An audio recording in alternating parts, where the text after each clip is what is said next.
रस प्यायला ये म्हणलं माय.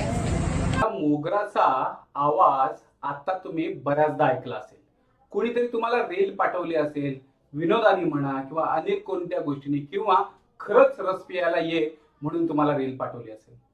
खर तर शेतकऱ्याच्या एका उत्पादनापासून तयार होणारा हा ऊसाचा रस, याला ब्रँडिंग मिळण्याची, हे उत्पादन इतक्या लेवलला व्हायरल होण्याची ही कदाचित पहिलीच वेळ असेल.